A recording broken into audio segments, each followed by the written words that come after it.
Saya adalah antagonis utama dalam novel. Tokoh utama perempuan bahkan melahirkan anak kedua untukku. Namun tokoh utama laki-laki masih belum muncul. Membuat saya, sang antagonis, hidup setiap hari terasa membosankan. Saya adalah bos dalam novel. Antagonis memiliki 3 hobi, serakah dan pelakor. Suka wanita, sering menindas pria dan memonopoli wanita. Sekali saja, langsung membuat perusahaan orang lain bangkrut. Sesuai alur asli, tokoh utama laki-laki kembali menyelamatkan perusahaan tokoh utama perempuan dari tanganku. Menggunakan aura protagonis untuk merebut perusahaanku. Akhirnya saya menjadi cacat, mengembara di jalanan, mati tragis di bawah tekanan beberapa pengemis. Kematian yang sangat menyedihkan. Sekarang saya terbangun. Saya sudah mengerti seluruh alur cerita. Sekarang bagaimana saya bisa kalah? Selama saya tidak menyentuh tokoh utama perempuan, maka tidak mungkin alur selanjutnya terjadi. Namun setiap hari saya merasa kosong, memiliki kekayaan puluhan triliun. Setiap pagi bangun dari tempat tidur emas seluas 500 meter persegi, selalu terasa ada yang kurang. Hingga suatu hari, saya melihat wanita itu di televisi. Bai Ningbing, mengenakan setelan putih. Alis dan matanya yang dingin seperti pisau meluncur di retina. Tokoh utama perempuan memang pantas disebut utama. Kecantikannya membuat saya mengeluarkan air liur. Tiba-tiba saya punya ide berani. Sebagai antagonis besar, kini saya mengerti alur cerita. Mencoba merasakan tokoh utama perempuan tidak ada salahnya. Selama tokoh utama laki-laki belum berkembang, itu semudah memencet nyamuk.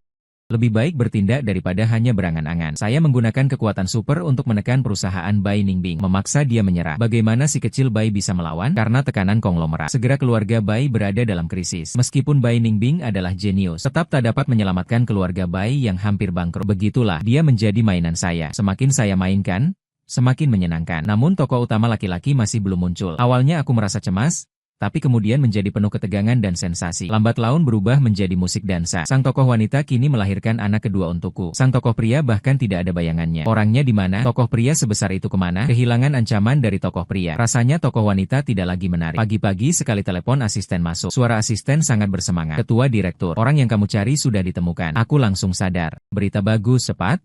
Jelaskan dengan detail bagaimana kamu menemukannya. Pagi ini, grup Bai merekrut bodyguard. Ada seorang pria yang berdiri di antara kerumunan sangat mencolok. Sama persis seperti yang Anda katakan. Memberikan kesan yang tidak biasa. Segera saya menyuruh orang untuk menyelidikinya. Wah, luar biasa. Pria ini sebelumnya menjadi tentara bayaran selama 8 tahun di luar negeri. Sebelum pergi ke luar negeri, dia masih anak kedua dari grup Lin. Tak lama kemudian asisten mengirim foto ke ponselku. Pria dalam foto memiliki alis tajam dan mata bersinar. Tatapannya tajam. Memang ada beberapa kesamaan dengan tokoh pria. Benar, pasti dia. Ternyata tokoh pria itu adalah anak kedua grup Lin yang bangkrut. Ling Yuchuan. Nama itu terdengar megah dan luar biasa. Perusahaan keluarga bangkrut karena orang lain. Pada usia 18 tahun, dia pergi ke luar negeri menjadi tentara bayaran. Pada usia 27 tahun, kembali ke negara menjadi bodyguard tokoh wanita. Itu benar-benar karakter tokoh pria yang sempurna. Kehadiran tokoh pria membuat perutku terasa panas bergejolak. Aku langsung berangkat menuju gedung kantor grup Bai. Pang Yuan, kamu datang lagi untuk apa? Bai Ningbing di depan menatap dengan alis berkerut. Tatapannya dingin. Setelah melahirkan 2 anak, tubuhnya malah menjadi lebih berisi dan memikat. Pakaian kerja putih membungkus lekuk tubuhnya yang anggun. Aku menurunkan kepala dan menyetel kacamataku, menampilkan senyum nakal. Membuat Bai Ningbing marah hingga dadanya berdebar kencang. Aku melonggarkan dasi, langsung berjalan menuju dia. Bai Ningbing dengan cepat meraih map di atas meja, menahan di depan dadanya. Sepatu hak tinggi terjatuh ke belakang menabrak tempat sampah. Pang Yuan, ini perusahaan. Aku menopang meja kantornya dengan satu tangan. Saat membungkuk, aku mencium aroma melati di antara rambutnya. Tak apa takut. Aku hanya datang untuk melihatmu. Aku mengangkat dagunya dengan pulpen. Pulpen meninggalkan bekas ringan di dagunya yang putih. Apakah aku bahkan tidak punya hak untuk melihat ibu anak itu? Mata Bai Ningbing seperti es dingin, menggigit bibirnya pelan. Jangan berpikir karena aku melahirkan 2 anak untukmu akan membuatku jatuh cinta padamu. Lupakan saja perasaan itu. Sepanjang hidupmu jangan pernah berharap mendapatkan hatiku. Aku mengangkat sudut bibir, menampilkan senyum tipis. Kau tidak jatuh cinta padaku. Aku hanya ingin jatuh cinta padamu. Tanganku mulai gelisah mengelilingi benang sutra itu. Bai Ningbing ingin melawan. Dengan 2 tangan menopang dadaku, berusaha mendorongku pergi. Aku menundukkan kepala, berbisik lembut di telinganya. Bos Bai, kamu juga tidak ingin perusahaan Bai bangkrut, kan? Telinga Bai Ningbing langsung memerah. Dia memiringkan kepala, menghindari napasku. Meskipun Bai Ningbing sangat enggan, dia tidak lagi berbicara, namun tetap memaksakan kata-katanya. Membuatku memutar mata. Aku menampilkan senyum puas. Berkas di atas meja berserakan di lantai. Seluruh gedung bergetar karena aku. Rencana harian dimulai dari pagi. Mendekati waktu makan siang. Baru saja aku keluar dari kantor Bai Ningbing. Pengawal yang mengiringi tersebar di seluruh koridor. Mendorong pengawal Bai Ningbing ke sudut. Lin Yuchuan juga berada di sana. Aku menantang, meliriknya, menunjukkan senyum nakal. Sudah terlalu lama bosan. Simpan dulu si protagonis pria untuk bersenang-senang. Tapi kembali ke pembicaraan. Bagaimana kalau si protagonis pria tidak bersahabat? Masalah ini patut dipikirkan. Tapi ketika teringat aku seorang penyimpang, banyak masalah pun langsung terpecahkan. Kembali ke rumah. Aku pun menugaskan sekelompok mantan prajurit pengintai sebagai bodyguard. Pengawasan 24 jam tanpa henti terhadap pergerakan Lin Yuchuan. Sambil memikirkan bagaimana mengatur sore nanti. Di kamar anak terdengar suara tangisan. Pengasuh melihat kehadiranku. Ketakutan membuatnya gemetar. Ternyata itu anak perempuan berusia 2 tahun. Diam-diam dia menepuk anak laki-laki berusia 6 bulan. Anak laki-laki itu bangun dan langsung menangis. Anak perempuan kebingungan juga ikut menangis. Lalu terjadi adegan di depan mata. Aku berjongkok. Menggunakan ibu jari menghapus air mata di wajah anak perempuan. Bulu mata si gadis kecil masih berair. Namun dia sudah menancap kepalanya ke dalam pelukanku. Ayahnya berkata dengan suara lembut. Aku memeluk anak perempuan dan menggoyangnya perlahan. Si gadis kecil cepat berubah menjadi tersenyum. Anak laki-laki ditenangkan oleh pengasuh. Perlahan suara tangisnya berhenti. Melihat kedua anak kecil itu, aku tiba-tiba merasa agak pusing. Apakah ini benar-benar antagonis jahat tanpa batas dalam novel aslinya? Hidup yang seharusnya dimiliki, sepertinya tidak ada yang melarang antagonis untuk memiliki anak. Melihat kedua anak itu memang agak menyedihkan. Aku tak tahan memeluk erat anak perempuan. Mereka sejak kecil kurang mendapat kasih ibu. Bai Ningbing tidak sering datang mengunjungi mereka. Karena setiap kali datang dia selalu aku bully dengan keras. Membuatnya merasa tidak puas. Jadi dia hanya datang 3 hari dalam seminggu. Pada hari 2, 4, 6, anak perempuan berbaring di bahuku dan tertidur. Wajahnya merah merona. Bulu mata masih berair. Aku memberi isyarat pada pengasuh untuk membawa anak laki-laki juga. Kedua anak kecil berbaring bersebelahan di tempat tidur bayi. Nafas mereka perlahan menjadi tenang. Berita datang dari depan. Lin Yuchuan akhirnya bertindak belakangan ini. Di sebuah pesta minuman, dia melindungi Bai Ningbing dan juga menyelamatkan putri keluarga Jiang. Di lokasi itu dia berpidato dengan berlebihan, menarik perhatian semua orang. Tidak heran dia protagonis pria, sekaligus menyelamatkan 2 wanita cantik. Ini seperti memberi dia kesempatan membuka harem. Setelah itu dia dibawa kembali ke kantor polisi oleh polisi wanita cantik untuk memberi pernyataan. Di dalam rekaman CCTV, lengan kemejanya digulung sampai siku, menampilkan otot lengan bawah yang kuat. Beberapa anak bangsawan yang manja minum sedikit alkohol, lalu mulai mengganggu Bai Ningbing dan Jiang Mo. Lin Yuchuan, sebuah gerakan jatuh melewati bahu yang indah, menjatuhkan anak bangsawan yang mengganggu Bai Ningbing. Menarik. Saya meneguk sedikit anggur merah. Ujung jari mengetuk ringan gelas kristal. Ekspresi pura-pura tenang Bai Ningbing tampak sangat menawan di kamera. Hari ini dia memakai gaun ekor ikan berwarna sampanye. Kalung kristal di dadanya naik turun seiring napas cepat. Mengenakan pelindung hujan di depan tubuhnya. Kekuasaan terlihat jelas. Tidak sama sekali takut dengan kata-kata keras yang dilontarkan para anak bangsawan. Dan dengan keras menampilkan sikap menantang. Mungkin dia mengira dengan cara ini dia bisa mendapatkan perhatian para wanita cantik. Lagi pula dia telah menjadi tentara bayaran selama 8 tahun. Lin Yuchuan belum pernah melihat begitu banyak wanita cantik. Direktur membuat gerakan mengusap leher pada asistennya. Saya mengangkat tangan untuk memotong pembicaraan asisten. Gelas kristal berputar di ujung jari menghasilkan pusaran merah darah. Tidak terburu-buru. Saya ingin melihat reaksi apa yang akan dimiliki tokoh utama selanjutnya. Jika dia mengetahui bahwa tokoh utama sudah menjadi ibu dari 2 anak, apakah akan ada reaksi yang berbeda? Saya tiba-tiba tersenyum. Langsung mengetuk tablet. Saya juga memeriksa data sang putri keluarga Jiang. Karena saya adalah antagonis utama, maka barang bagus itu tidak boleh saya beri kepada protagonis. Saat menyimpan tablet, saya melihat sekilas gambar malam hari kamar anak di layar monitor. Anak perempuan sedang memasukkan kaki kecil anak laki-lakinya ke dalam mulut. Saya merasa hati saya hampir meleleh. Pandangan saya pada layar menjadi jauh lebih penuh kasih. Bai Ningbing datang sangat terlambat hari ini. Suara hak tinggi di atas lantai marmer terdengar jernih namun lelah. Anak-anak sudah tidur. Tidak ada emosi yang terdengar dalam suaranya. Saya mengangguk. Melihatnya berjalan menuju kamar anak. Kedua anak itu lahir setelah saya mengambil mereka secara paksa. Mungkin saya menganggap anak-anak sebagai noda. Bahkan saat mengunjungi mereka, saya selalu menampilkan wajah yang sama. Saya berjalan mendekat dari belakang. Jari-jari saya menyusuri rambut panjangnya yang terurai. Saat menyentuh leher belakangnya, dia jelas-jelas mengerut sedikit. Aku tertawa pelan, membungkuk dan berbisik di telinganya. Malam begini begitu larut. Aku akan memberi hukuman kecil padamu. Bai Ningbing berbalik kepala dengan cepat. Sekilas kegelisahan melintas di matanya. Jangan di sini, nak.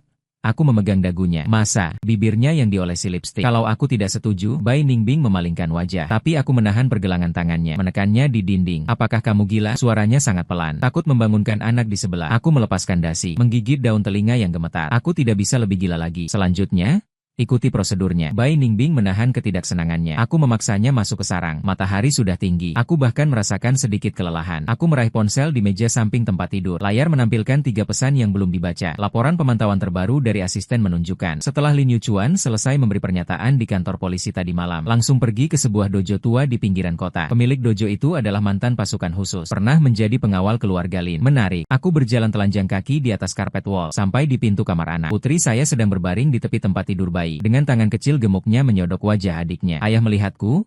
langsung membuka lengan lebar dan melompat ke arahku. Aku mengangkat putri dengan satu tangan. Tangan lain menyentuh wajah kecil anakku. Si kecil tidur nyenyak. Sudut bibirnya masih ada bekas susu. Untungnya anakku tidak kelaparan. Alur cerita mulai lepas dari kendaliku. Membuatku agak terkejut. Awalnya asisten mengirimkan pesan. Bai Ningbing dan Lin Yuchuan pergi bersama ke manor di pinggiran. Aku rasa ini hampir waktunya muncul. Baiklah.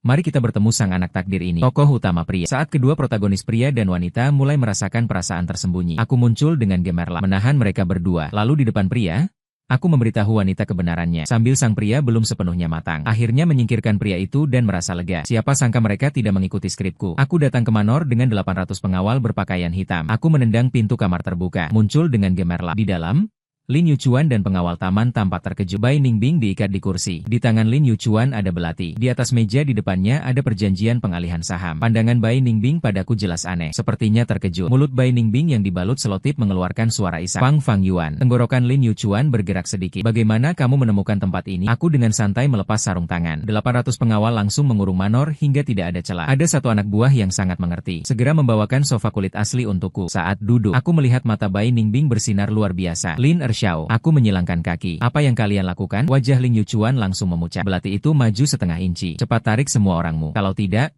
aku akan membunuhnya. Belati menorehkan garis darah di leher Bai Ningbing. Aku menatap noda merah itu. Tiba-tiba aku tertawa. Aku mengeluarkan kotak rokok. Pemantik logam mengeluarkan suara klik yang jelas dalam keheningan. Berpikir aku tidak berani. Tangan Lin Yuchuan bergerak ringan. Ujung pisau memotong kalung mutiara Bai Ningbing. Mutiara berderak jatuh ke lantai. Aku menghembuskan asap rokok. Tiba-tiba terasa adegan ini sangat konyol. Sejujurnya, hasil ini tidak pernah saya duga. Aku bahkan pernah meragukan mereka datang ke manor hanya untuk bersenang-senang. Tidak pernah menyangka sang pria akan menculik sang wanita. Ini membuatku kebingungan bagaimana harus menyelesaikannya. Titik merah pada senapan sniper sudah mengincar seluruh tubuhnya. Selama aku menepuk jari, segera dia akan pergi menemui Tuhan. Akhirnya aku menyetujui permintaannya. Lagi pula sang protagonis wanita tetap ibu dari anakku. Aku menyiapkan 1 miliar uang tunai dan sebuah helikopter untuknya. Dia juga ingin membawa Bai Ningbing pergi. Itu membuatku marah. Benarkah kau mengira karena pernah menjadi tentara bayaran di luar negeri selama beberapa tahun, kau jadi tak terkalahkan? Para bodyguardku semuanya adalah pasukan elit. Banyak diantaranya pernah berpartisipasi dalam operasi anti-terorisme di luar negeri. Mereka langsung menyelamatkan sandera. Sedangkan Lin Yuchuan dan bodyguard Lin Jiayuan langsung dipukul menjadi saringan. Bai Ningbing terkulai lemah di pelukanku, menolak keras untuk melepaskan. Sebelumnya wanita muda yang dingin dan menawan kini menangis seperti orang berair. Aku sudah tahu kau akan datang menyelamatkanku. Suaranya bergetar. Kau sudah lama tahu bahwa Lin Yuchuan ada masalah, benar kan? Dia mengangkat wajahnya menanyaku. Maskara menyebar menjadi kabut abu-abu hitam. Aku sesaat tidak tahu harus menjawab apa. Tidak mungkin aku mengatakan bahwa aku datang untuk menargetkan protagonis pria dan wanita. 800 bodyguard sedang membersihkan lokasi. Seseorang menutupi mayat Lin Yuchuan dengan kain penutup debu. Kita pulang dulu. Aku menjawab dengan pura-pura dingin. Aku meraih perban penghentian perdarahan yang diberikan oleh bodyguard. Membungkus Bai Ningbing beberapa kali. Tiba-tiba Bai Ningbing mencengkeram dasiku dan menariknya ke bawah. Ciuman berbau darah menghantam keras. Ciuman itu datang terlalu tiba-tiba. Secara refleks aku menahan pinggangnya. Aku merasakan sesuatu yang lengket. Punggungnya seluruhnya basah oleh keringat dingin. Aku dengan cepat mengencangkan lengan. Seluruh tubuhnya menempel pada dadaku bergetar. 800 bodyguard berbaris serempak berbalik membentuk dinding manusia. Aku masih belum mengerti mengapa protagonis pria bukanlah perwujudan keadilan. Selain sedikit mesum seperti aku, bagaimana bisa menculik protagonis wanita untuk pemerasan? Ini bahkan tidak sebanding dengan aku.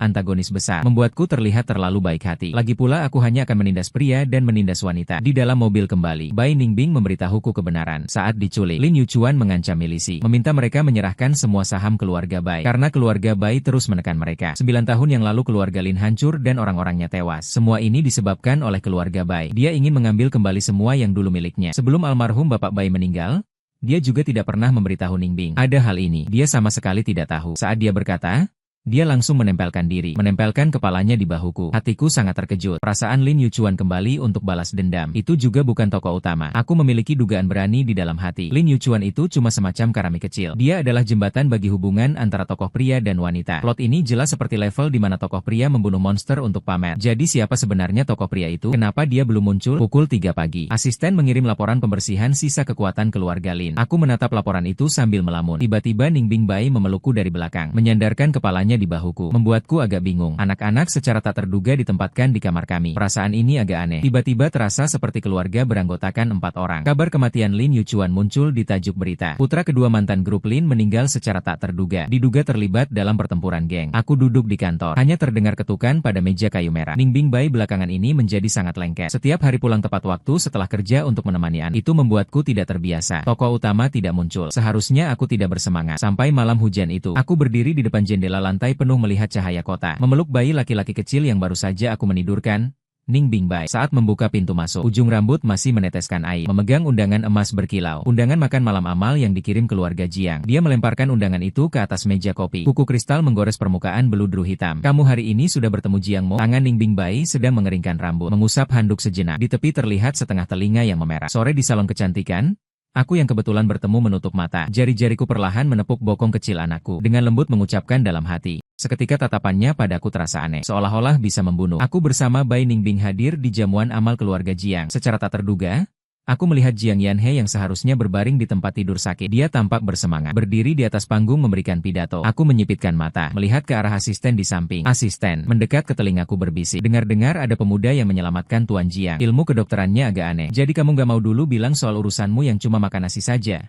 Kan? Asisten langsung menundukkan kepalanya. Aku memarahinya dengan keras. Aku menatap orang tua di atas panggung yang wajahnya merah berkilau. Gelas sampahnya berputar perlahan di ujung jariku. Saat itu di sudut ruang pesta, seorang pria bersama Jiang Mo berjalan menuju panggung. Pria muda itu sambil berjalan berbicara dengan Jiang Mo di samping. Sisi wajahnya tajam seperti dipahat dengan pisau. Alis seperti pedang, mata bersinar seperti bintang. Wajahnya menampilkan senyum percaya diri. Selanjutnya, saya akan memperkenalkan kepada kalian dokter hebat yang memiliki keahlian medis luar biasa ini. Hari itu aku diam-diam melarikan diri dari rumah sakit. Ingin menghirup udara segar. Tidak kusangka hampir pingsan di jalan. Kebetulan dokter hebat itu turun gunung. Tepat lewat di sana. Menyelamatkanku dari tangan maut. Kata Tuan Jiang. Membuat semua tamu penasaran menatap pemuda itu. Pemuda itu menegakkan dada dan kepala. Mengenakan setelan yang agak kuno. Namun dalam setiap gerak tangannya, terdapat aura kesombongan yang tidak cocok dengan masyarakat modern. Aku, Qin Feng, pemuda itu, tidak menunggu perkenalan dan langsung berbicara. Suaranya jernih seperti giok. Belajar di bawah aliran Xuan dari Gunung Qingcheng. Gelas sampahnya di tanganku tiba-tiba bergetar. Waduh, apakah ini memang sang protagonis pria? Qin Feng melihat dan langsung menyadari keistimewaannya. Karakter ini,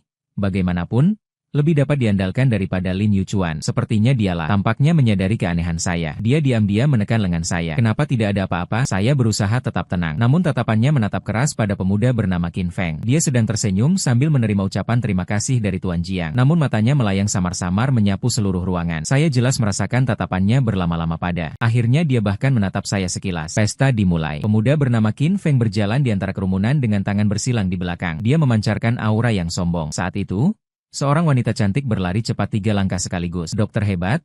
Di keluarga saya juga ada orang tua yang terkena penyakit terminal. Kapan kamu ada waktu? Tatapan Qin Feng berhenti sejenak pada wanita itu. Sudut bibirnya mengangkat senyum samar. Seorang dokter memiliki hati yang baik. Bisa kapan saja. Saat itu saya menyadari bahwa giliran saya tiba. Saya mengangkat sudut bibir. Tolong, dokter hebat, saya sudah lama mengagumi Anda. Bolehkah saya tanya?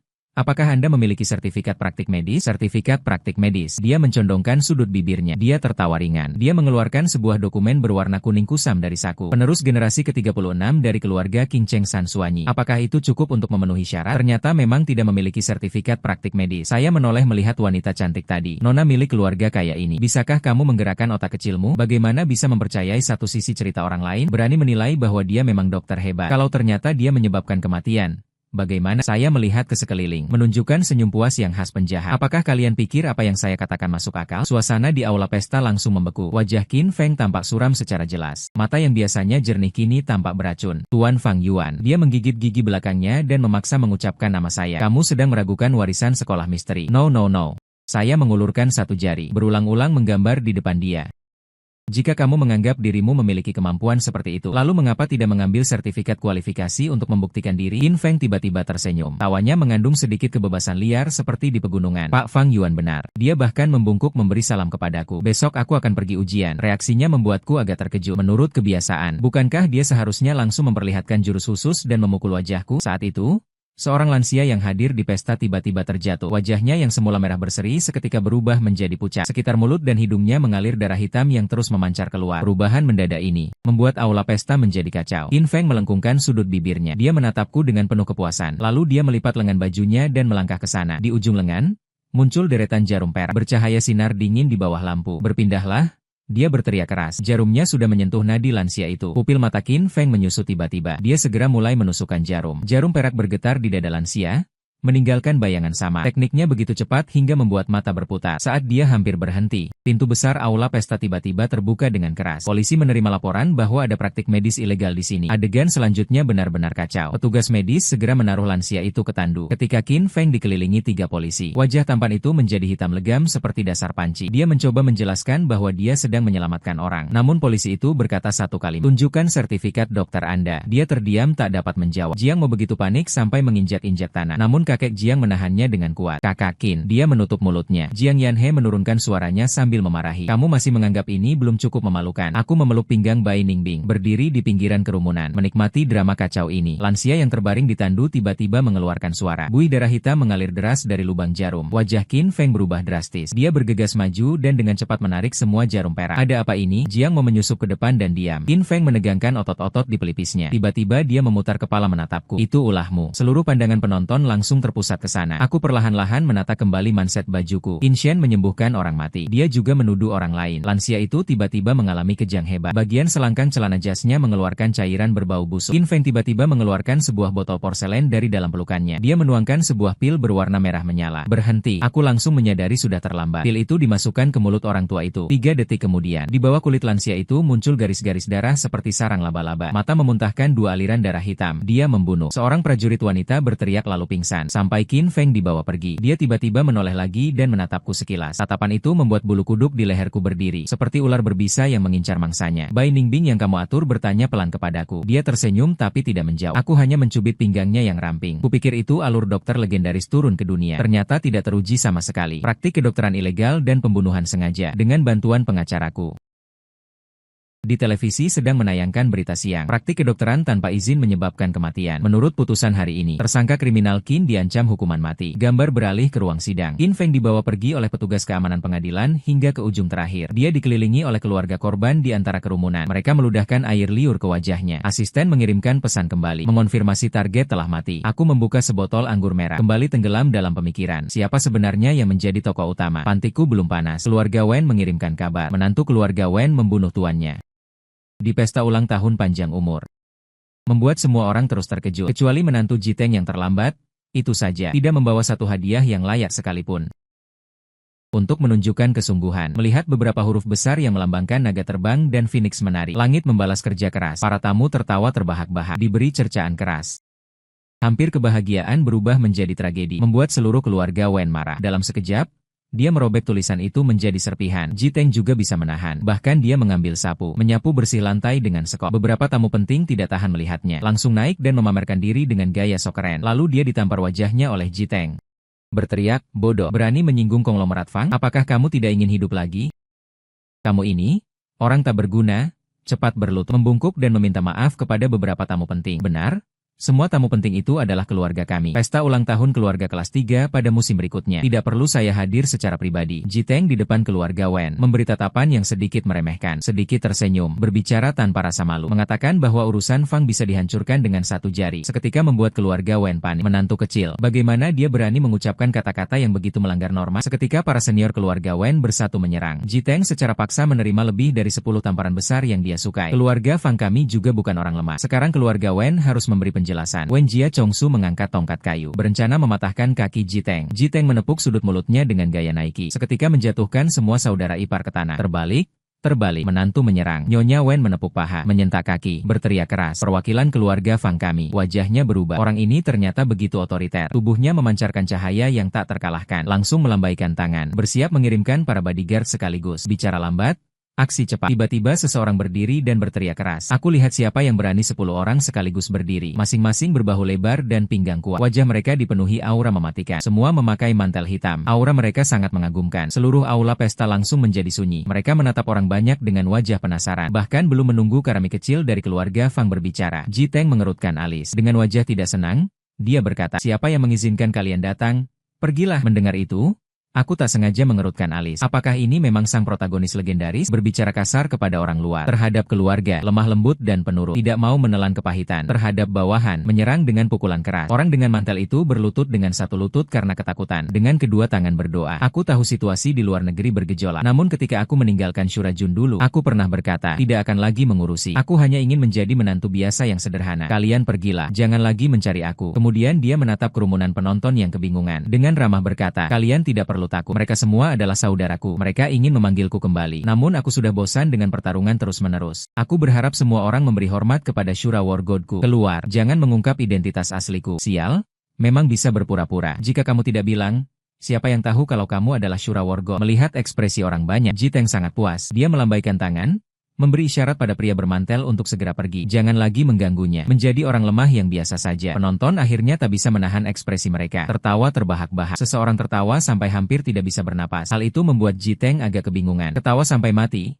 Pesta ulang tahun hari ini ternyata tidak sia-sia. Asa, tidak sangka si lemah keluarga Wen masih menyimpan kejutan sebesar ini. Ternyata mereka juga mengundang begitu banyak pemeran figuran untuk memperagakan sebuah adegan bagi kami. Sungguh membuat orang tertawa sampai mati. Masih Dewa Perang Shura. Mengapa kamu tidak bilang kamu adalah Qin Shi Huang? Saya percaya kamu, si sampah, adalah Dewa Perang Shura. Lebih baik percaya saya yang Qin Shi Huang. Sungguh gila. Si sampah masih berani berpura-pura menjadi Dewa Perang Shura. Tidak takut juga. Dewa Perang sudah tahu. Memukulnya sampai kotorannya keluar. Suasana di tempat itu penuh dengan keceriaan. Jiteng menatap dingin mengelilingi. Dengan tangan bersilang, ia berdiri megah di antara para pahlawan. Istrinya mendengar itu dengan wajah penuh kekecewaan. Dia memberi dia tamparan keras. Kamu biasanya tidak berdaya. Kalau cuma sedikit lemah, tidak apa-apa. Kamu berani menyamar sebagai idolaku. Shura Dewa Perang Wen Yanyan. Hal itu membuat dua otot dada besarnya naik turun dengan marah. Tepat ketika saya masuk, saya melihatnya. Saya meraih dan melepas kacamata hitam. Pandangan saya tertahan pada lekuknya yang sombong selama 2 detik. Benar-benar cantik luar biasa. Untungnya tidak terlambat. Berhasil mengejar kerumunan. Melihat kehadiranku, langsung memberi jalan. Mereka berbaris menjadi 2 baris. Mereka menatapku dengan tawa sambutan. Tidak apa-apa.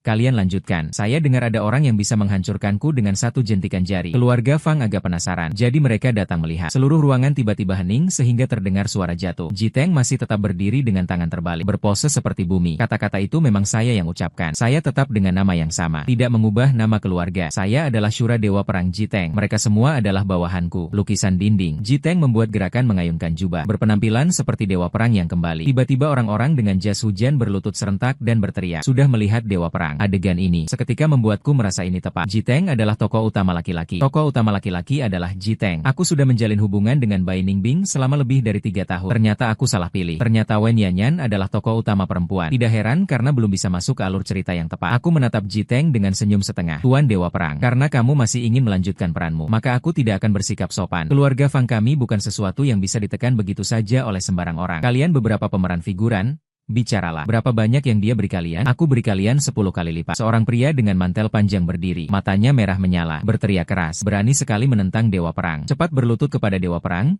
menunduk, dan mengakui kesalahan. Kalau tidak, hari ini kamu tidak akan bisa pergi hidup-hidup. Aku mengangkat 1 jari. 100.000 per orang. Kalian tidak perlu berakting lagi. Ambil uangnya dan pergi. Aku anggap hari ini tidak pernah terjadi. Hei Feng mengangkat 1 jari ke arahku. Kau berani menghina kami. Kami semua adalah bawahan paling setia Dewa Perang. Tidak bisa dibeli dengan uang. 200.000. Kalau tidak, kakimu akan patah. Aku duduk di sofa, menyilangkan kaki, terus menawar harga. Kau menganggap kami seperti asura. Kami berbicara tentang kesetiaan dan keadilan. Hei Feng Yi berteriak sambil menegangkan lehernya. Melihat penampilan adik kecil, Jiteng menampilkan senyum puas. Aku melambaikan tangan. Puluhan pengawal cepat berkumpul. Jiteng juga melambaikan tangan. Semua orang dengan mantel hitam mundur ke belakangnya. Dia berkata dengan wajah sombong. Fang Yuan, kau pikir punya 2 uang bau itu membuatmu hebat? Mereka semua adalah saudara baik yang telah bersama saya sejak lahir hingga mati. Kalau hari ini kamu tidak mau terlihat terhormat, maka aku akan membantu kamu terlihat terhormat. Begitu kata-kata selesai, ujung bibirnya langsung tersenyum tanpa bisa menahan diri. Ingin memberi Nike. Cepat-cepat robek mulutnya. Aku memberi perintah. Di mana-mana muncul banyak mantel hitam, melindungi Ji Feng di belakangku. Namun pengawalku tidak sempat mendekat tepat waktu, membiarkannya menyelesaikan Nike. Tak kusangka hari ini orang utama menyembunyikan begitu banyak di lokasi. Untungnya aku memperkirakan musuh dengan longgar dan memanggil beberapa ribu orang. Seketika semua pengawalku mengeluarkan senapan serbu. Terus-menerus pengawal muncul dari balok rumah dan setiap pintu. Para tamu di lokasi langsung panik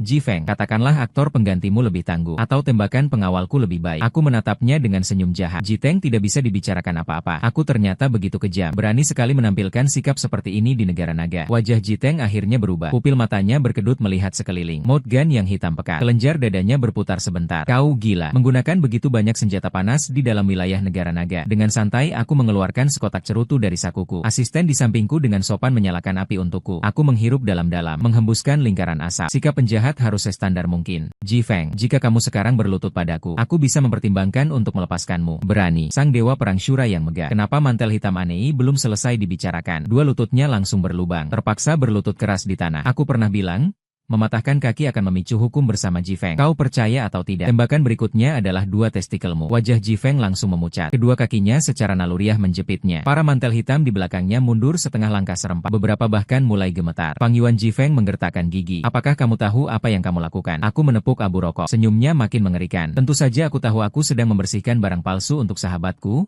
Dewa Perang Shura. Kalian berani mengatasnamakan dia untuk menipu. Jadi jangan salahkan aku kalau tidak sopan. Sambil berkata begitu, aku mengangkat tangan dan membuat gerakan menembak. Bam! Bersamaan dengan gerak bibirku, Ji Teng tiba-tiba menutupi selangkangannya. Dia berjongkok. Celana mengeluarkan cairan kuning pucat. Cek cek cek. Berani saja meniru dewa perang saudara baikku dengan keberanian seperti itu. Seluruh ruangan meledak dengan tawa. Bagaimana Ji Teng bisa kencing celana? Benar-benar pengecut. Wen Yanyan hanya merasakan wajahnya terbakar. Seolah semua orang menertawakannya. Biasanya aku berjalan ke depannya. Aku mengangkat dagunya dengan sepatu kulit. Sekarang beritahu aku siapa yang bisa dimusnahkan dengan satu jentikan. Pupil Ji Teng menyempit drastis. Bibirnya gemetar namun tak bisa berkata. Kelihatannya dewa perang palsu kami sudah sebesar ini, bahkan tidak bisa menahan kencing. Di aula pesta, tawa semakin keras. Semua orang dengan mantel hitam di sana menggeram. Beberapa bahkan tidak berani membuka mata. Melihat dewa perang di depan mata, pandangan Ji Teng penuh niat membunuh. Penolakan dan ejekan di sekeliling membuat urat-urat birunya menonjol. Ditopang oleh senjata. Ternyata begitu tahan. Anak ini tidak boleh dibiarkan. Jika hari ini aku melepaskannya, pasti akan membunuh keluarga kami sampai darah mengalir seperti sungai. Tapi hari ini banyak orang di sini. Membunuhnya tanpa alasan tidak akan berakhir baik. Berpikir sejenak, aku tetap memberinya tamparan besar yang dia suka. Lalu memberi isyarat kepada asisten. Seketika semua orang dengan mantel hitam dibawa pergi. Hilang tanpa jejak. Sudah sakit. Jangan bercanda lagi lain kali. Aku akan mengusir para pemeran latar ini untukmu. Tidak perlu terima kasih. Baiklah,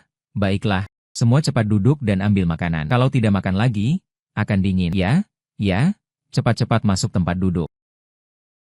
Kalau tidak tahu, kupikir hari ini adalah ulang tahun ke-70 saya. Ji Teng dibawa pergi oleh pelayan. Mandi, ganti pakaian bersih. Saat kembali ke meja, masih menjelaskan kepada Wen Yanyan. Sayang, kamu harus percaya padaku. Aku memang dewa perang Asura. Tunggu. Aku belum selesai bicara. Lalu dia lagi dapat tamparan besar. Beberapa tamu terdekat menatapnya dengan ekspresi jijik. Ji Teng, kamu merasa hari ini belum cukup memalukan, kan? Kalau bukan karena Tuan Fang memiliki banyak kekayaan, kau pasti sudah mati dulu. Ji Teng memegang setengah wajahnya. Dengan wajah penuh rasa bersalah, dia menatap Wen Yanyan. Sayang, aku memang Wen Yanyan. Sekali lagi, tamparan untuk menutup mulut. Kau masih berani berkata, kenapa aku jadi buta? Mencari kamu sebagai suami. Tidak punya kemampuan sama sekali. Bahkan belajar berbohong. Wen Yanyan dengan wajah marah. Membenci diri yang tidak kuat. Tidak tahan. Lagi-lagi menampar. Ji Teng memegang pipi dengan dua tangan. Tatapannya malah sinis menatapku. Sudut mulutnya mengerut dengan senyum dingin. Lihat. Lihat Wen Yanyan. Tidak tahan. Lagi 3 tamparan besar. Masih merasa menyinggung Fang Yuan belum cukup. Ya, Ji Teng segera menurunkan suaranya dan menjelaskan. Sayang. Tenanglah, aku tidak akan membiarkanmu menderita. Sekarang identitasku terbongkar. Fang Yuan sama sekali tidak tahu apa akibat menyinggung dewa perang Asura. Tunggu sampai aku menghilangkan Fang Yuan. Seluruh konglomerat wayang akan menjadi milikmu. Saat itu, kamu akan menjadi orang terkaya di negara naga yang diperhatikan semua orang. Tidak ada lagi yang berani meremehkanmu. Wen Yanyan gemetar seluruh tubuh karena marah. Kuku menancap dalam ketelapak tangan. Dia tiba-tiba mengambil botol anggur merah di atas meja. Dengan keras menghantam di sekitar kaki beberapa orang sambil berputar. Suaranya serak, langsung menghilang dari depan mataku. Wajah Jito tampak tidak menentu. Akhirnya dia benar-benar berbalik dan pergi. Saat lewat di sampingku, bibirnya bergerak sedikit. Malam ini pada jam 13 akan mengambil nyawamu. Jika Jito pergi, itu akan berlangsung seumur hidup. Saat Wen Yanyan melihatnya lagi, dia sudah terukir di atas batu nisan. Saat dia baru keluar dari perkebunan keluarga Wen, langsung menjadi target lebih dari 200 penembak jitu. Di sekelilingnya ada lebih dari 100 pria bersenjata. Akhirnya dia tak berdaya. Dia dipenjara ke ruang bawah tanah khusus buatan keluarga Fang. Sebagai antagonis, aku menyiksanya selama 774 19 hari. Antagonis mati karena terlalu banyak bicara. Jadi aku tidak berbicara dengannya sama sekali. Anak buahku mengira aku akan menginterogasinya. Terus bertanya apakah dia akan bicara.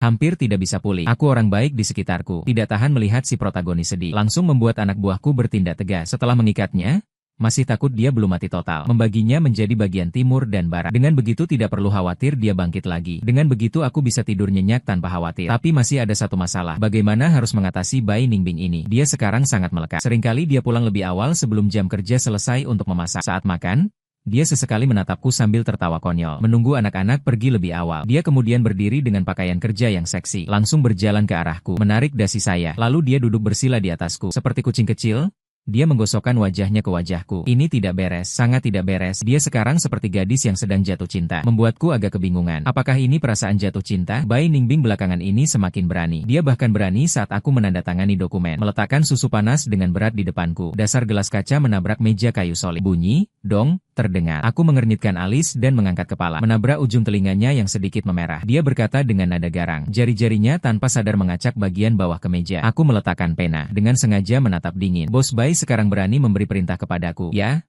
Lalu bagaimana kalau kamu berani mengintimidasi aku? Aku akan memukul putri dan putra kesayanganmu. Aku tiba-tiba menarik pergelangan tangannya, menyeretnya ke dalam pelukanku. Pen meneteskan tinta pada dokumen. Berani sekali. Aku menggigit daun telinganya. Merasa orang di dalam pelukanku bergetar pelan. Coba pukul 1 kali. Bai Ningbing tiba-tiba mengangkat wajahnya. Bibir merahnya menyapu sekitar daguku. Mari kita menikah. Aku menatap bibir basah Bai Ningbing. Terdiam selama 3 detik. Lalu tertawa terbahak-bahak. Bos Bai ternyata jatuh cinta padaku. Dia tiba-tiba berdiri dari atas kakinya. Kelompok profesional mengeluarkan suara berdecit pada kursi kulit. Apakah kamu mau menikah atau tidak? Saat berbalik, sepatu hak tingginya hampir terkilir. Aku mengulurkan tangan untuk menolong, tapi dia menolak dan menjauh. Aku berkata dengan dingin. Lalu aku berdiri dari kursi. Bai Ningbing berbalik dengan penasaran, menatapku dengan ekspresi dingin. Sungguh tidak ada yang kulakukan padamu. Aku perlahan merapikan dasi yang kusut karena dia. Dengan sengaja tidak menatap matanya yang penuh harap. Pilih waktumu. Kita urus surat nikah. Mata Bai Ningbing langsung bersinar, seperti langit malam penuh bintang. Dia menahan senyum yang mengangkat bibir. Dengan sengaja menatap serius berkata, siapa peduli dengan tampan. Hanya 3 detik. Dia tiba-tiba berlari ke arahku. Kekuatan terlalu kuat. Punggungku menabrak rak buku dengan keras. Dia menegakkan jari kaki dan menggigit tulang selangkaku. Anting mutiara menggores daguku sampai terasa sakit. Kau kayak anjing. Aku mencengkeram pinggangnya lalu melemparkannya ke sofa. Dia masih belum tenang di sofa kulit asli sekarang. Dia mengangkat kaki dan menendang lututku. Ujung sepatu hak tinggi menusukku,